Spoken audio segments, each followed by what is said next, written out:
Ladies and gentlemen, welcome back to the channel.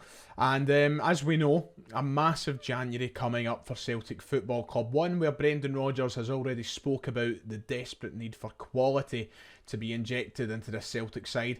But on the other hand, where Brendan Rodgers has admitted we have to trim down the squad. Too many players here, and too many who, sadly, aren't good enough for Celtic. So a lot of discussion online and conversation online about who's good enough, who'll move on. Today I'm going to sit down and look at the realistic candidates as to who could be maybe one of the sacrifices for this January transfer window. So let's get into this.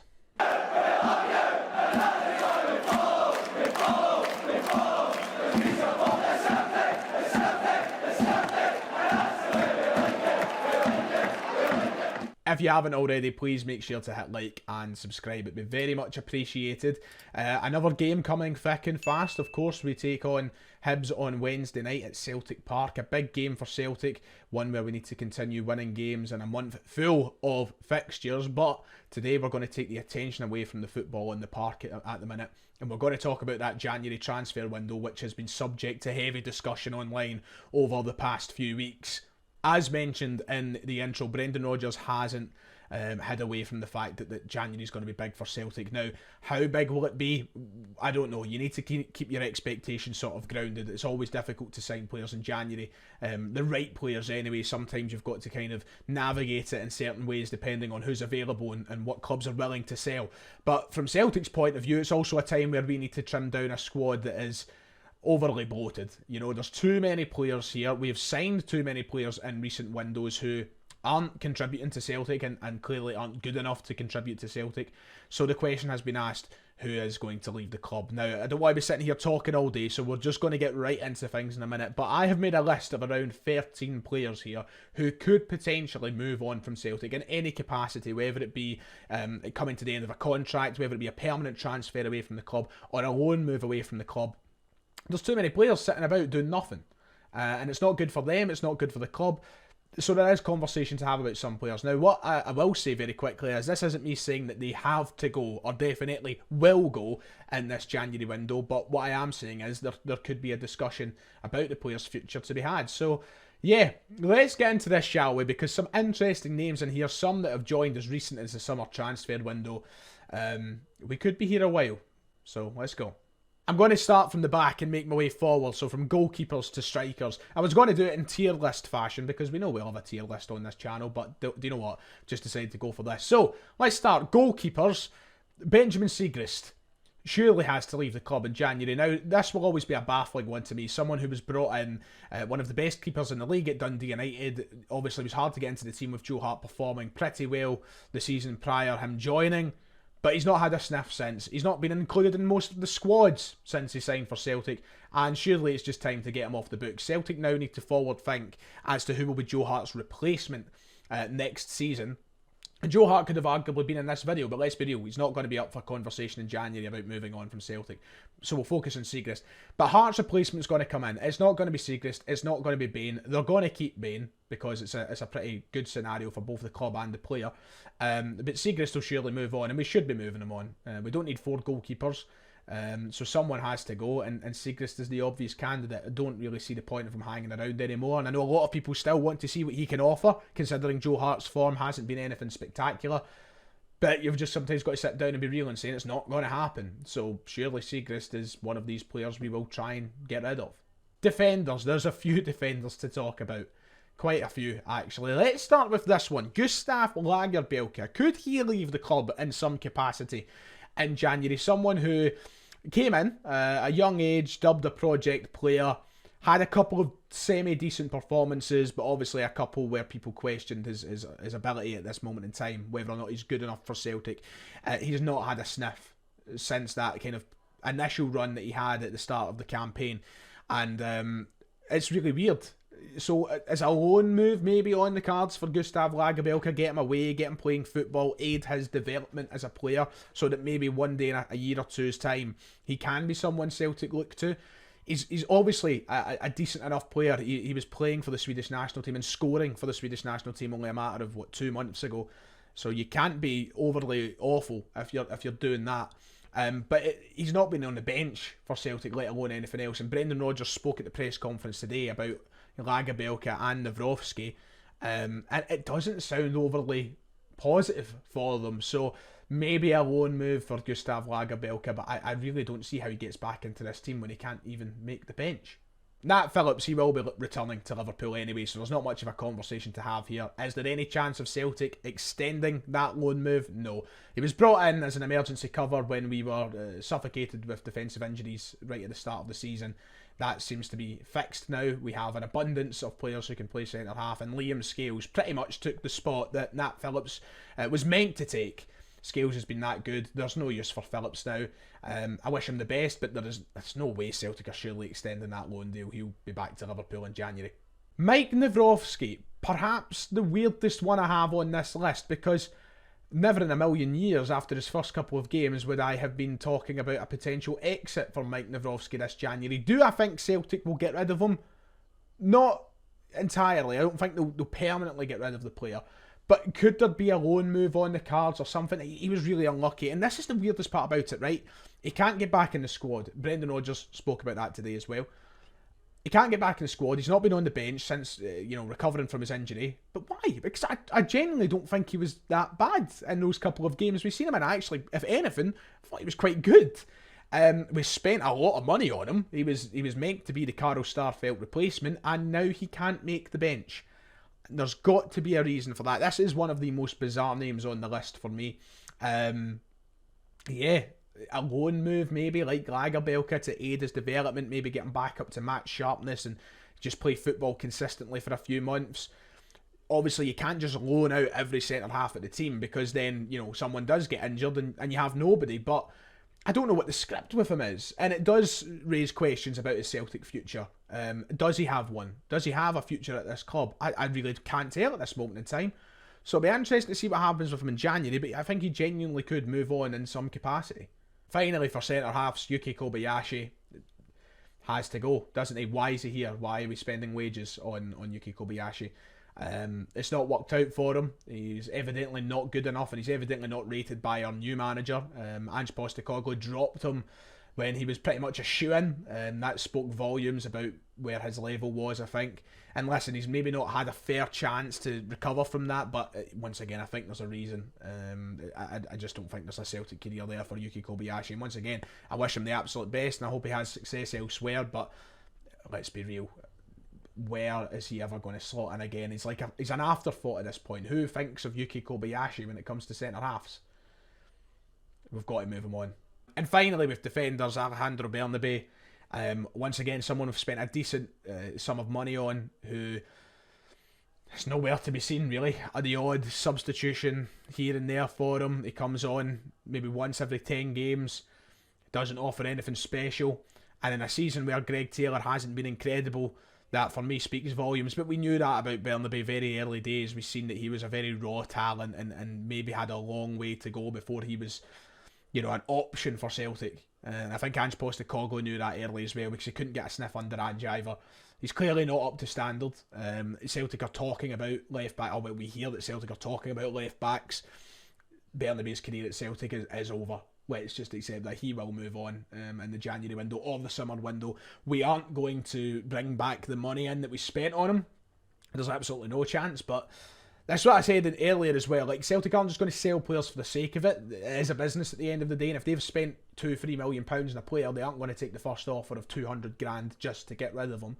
But I think they'll be able to wheel and deal enough to try and recoup some of the money. Once again, just another one that's not worked out. Midfielders, right, let's start with this one. David Turnbull. Now, I know what you're thinking. We can't get rid of Turnbull. He's been our top scorer this season. He's been one of the better players this season. And I'm not saying we should get rid of him. But what is the script? Because his contract's up at the end of the season.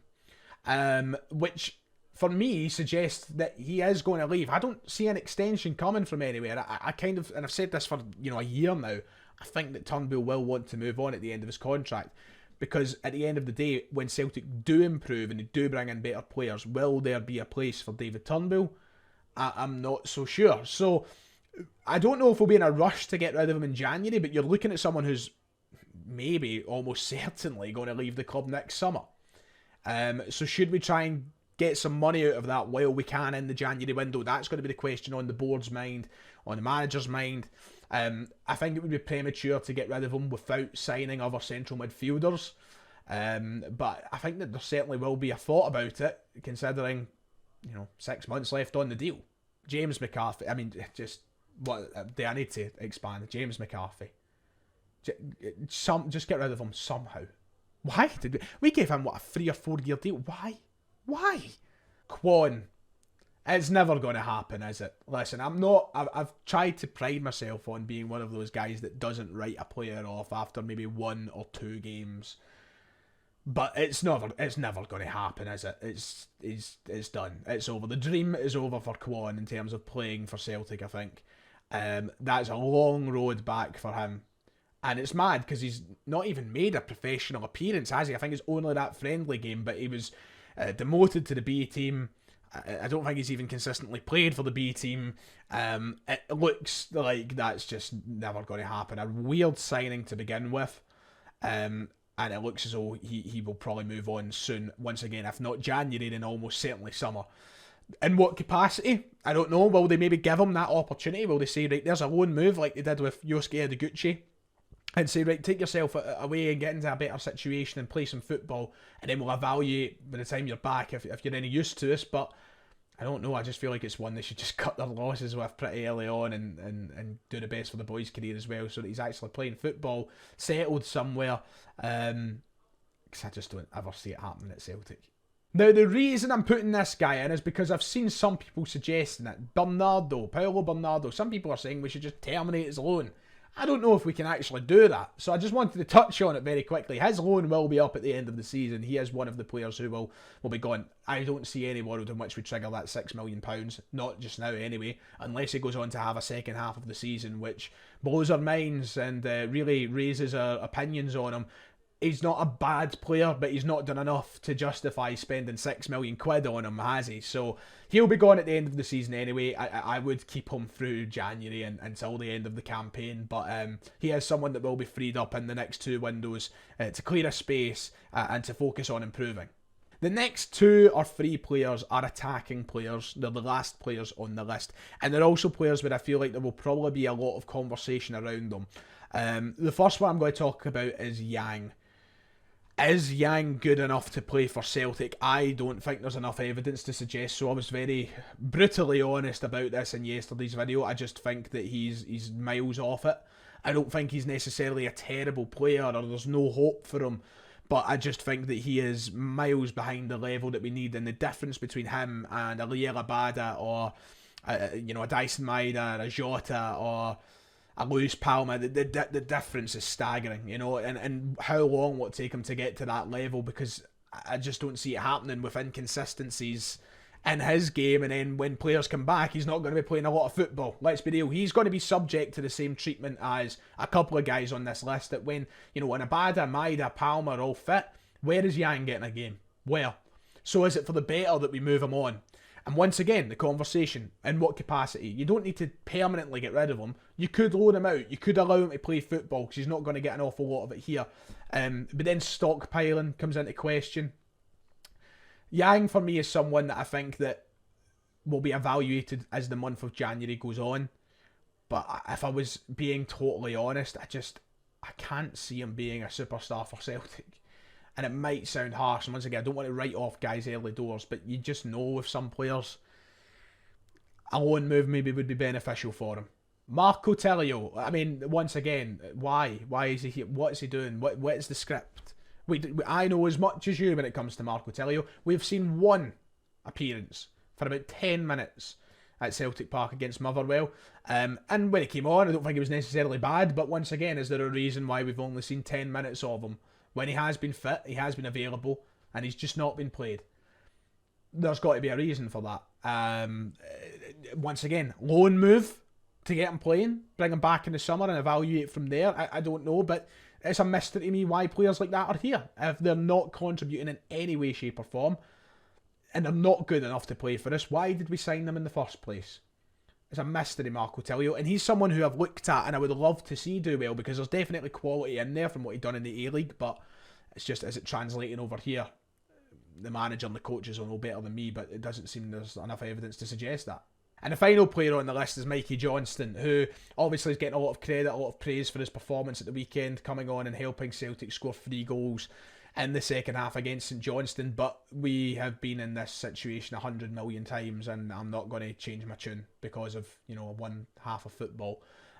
He's somebody who, for the better of his own career, should move on from Celtic. He will find himself lost in that shuffle again when players are back, and we'll repeat this same cycle. Yeah, it's been 7 years since he debuted for the first team. It shouldn't take 7 years for anybody to finally be getting a sniff and an opportunity. It's wild that he's still here to me. And I think that he should be moved on. I really do. And look, if he contributes well through December and he gets assists and he gets goals, maybe there's a bit more discussion to have. It's not going to change my opinion. I think that's part of the problem what we've got at Celtic at the minute with this squad depth. I mean, I'm just being honest. So there we go. There's my list of 13 players who could potentially be looked at for moving on from Celtic Football Club in some capacity. I think that it's 13 players that doesn't necessarily mean they're going to all go in January. I think this is over the next 2 windows, but they need to start that process with at least 4 or 5 of them in January. But those are the first players on the hit list, I think, for Brendan Rodgers, and I think most supporters would agree with the majority of that list. We need to free up the wage bill, we need to trim the fat on this side, and those are just the 13 names that I think are getting spoke about the most at the minute. There's a couple in there that I really can't believe that we're talking about, the likes of Nawrowski, the likes of Lagerbielke, who I had hope for in these guys, but I just don't know what's happening, and nobody seems to know. So yeah, conversations to be had in January. Who will go? Who will stay? You let me know your thoughts. Right, that's it. That does it for me today. So if you've enjoyed the video, make sure to hit like and subscribe. I've tried to run through it as quickly as possible. So sorry if I have kind of just darted my way through, but I don't want you to be sitting there all day. But I like and subscribe, and I'll see you all next time.